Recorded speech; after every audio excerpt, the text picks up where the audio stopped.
Wow, this Gabby case is unbelievable. I've never seen anything like it as far as the attention that it's getting on the internet. And so a number of you have emailed me or asked why I haven't done too much on it. I've been following it to some extent.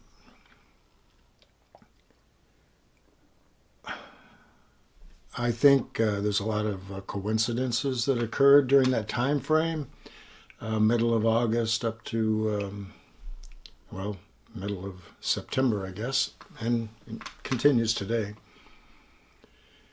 But what about Kylan Schultz and Crystal Turner? Do you think there's any connection between Gabby and those two girls? Question. I have more questions than answers, obviously. I think 99% of us believe that Brian certainly had something to do with Gabby's death. I think the timing of everything is just unbelievable. The location, the timing, the circumstantial evidence in the case. Let's go back to the 12th of August. Apparently, Gabby and Brian are at the Moonflower Co-op in Moab. And if they were inside, and I believe some people are saying they were, Kylan would have been working. Gabby's an attractive, actually beautiful young lady. Maybe she was real friendly with someone inside the store, or they were friendly with her. When Brian gets her outside, he blows up. He's obviously a jealous man, and I use man very carefully when I address this fellow. So there's a disturbance on the 12th of August. The two women are seen the next night at Woody's famous tavern, I believe it's called. On the 13th, they go camping. Then they're kind of reported missing.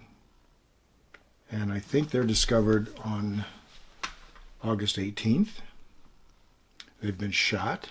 They're partially clothed. We can only speculate what happened in addition to their murder. But I think it's interesting, and everyone does, that Brian flies back to mommy, to Florida, I believe on the 17th of August. And he's gone until like the 23rd. Pretty good timing if there is any connection between the two women that are murdered, shot, and God only knows what else, and Brian deciding to go see his family in Florida and deal with some storage sheds or whatever. Anyway, interesting. A lot of coincidences in this case. And then we get into August.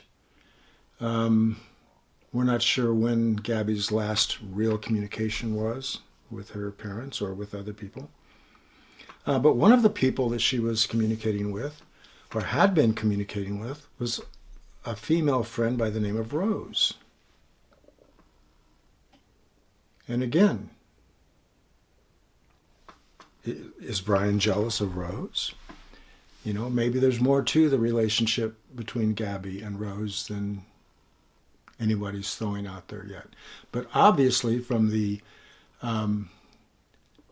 social media videos, TikToks, whatever this stuff is on, those two girls are actually very close.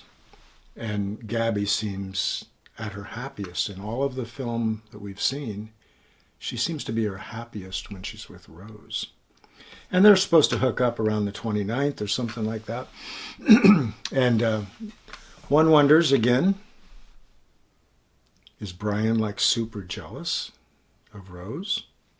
Was he jealous of the two girls from Moab related to the Moonflower Co-op? Like I said, I don't have the answers. I'm just asking questions.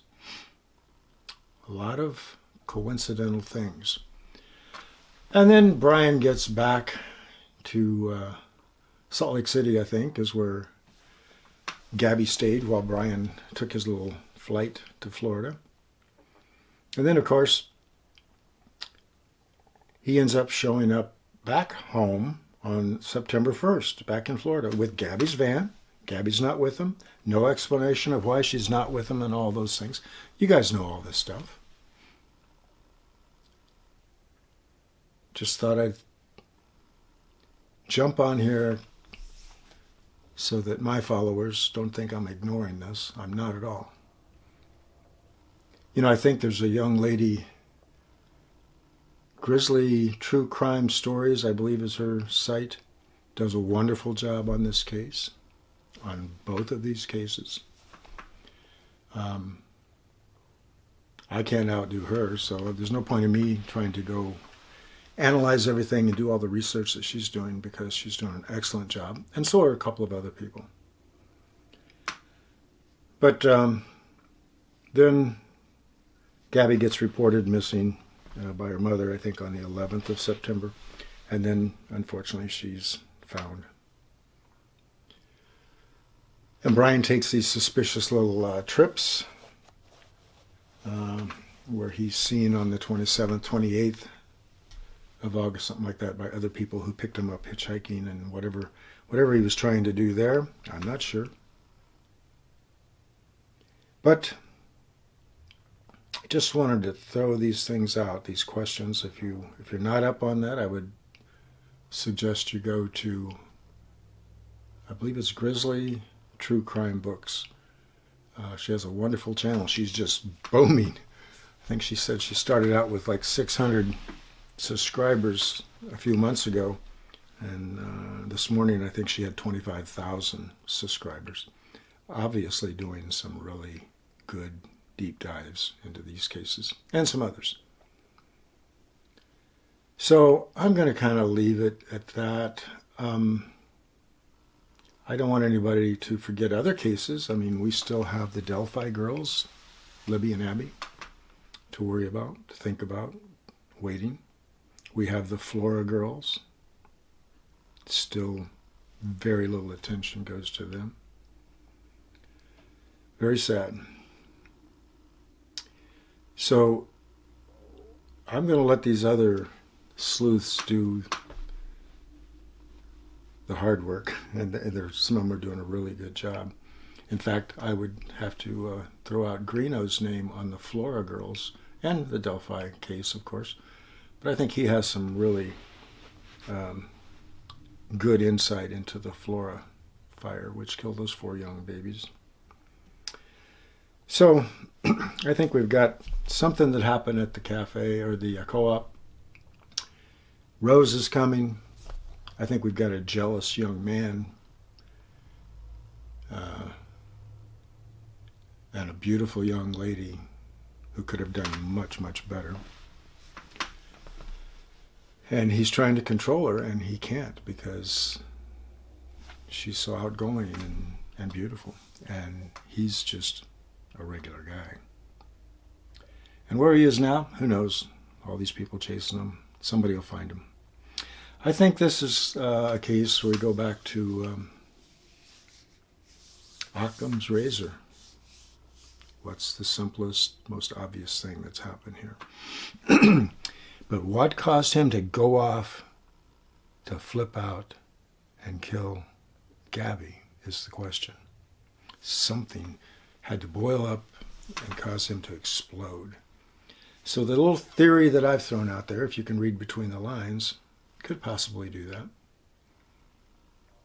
And now the fact that he's in hiding and never wants to be seen again makes sense. He would be so embarrassed that maybe Gabby had a better relationship with these girls, or with Rose certainly, than she did with him. And I think Gabby knew this was over. I think she was just waiting to get out of it. And, of course, if he did have something to do with the death of these two women from Moab, and someone else knew about it, he might have to eliminate that person. So that could be an explanation of how he flipped out or whatever. Occam's razor comes into play, I think. I don't believe in a lot of coincidence, but that's where I'm at. Well, I don't have 25,000 followers, probably never will, so I don't generate any money from YouTube, but I do enjoy your comments, questions.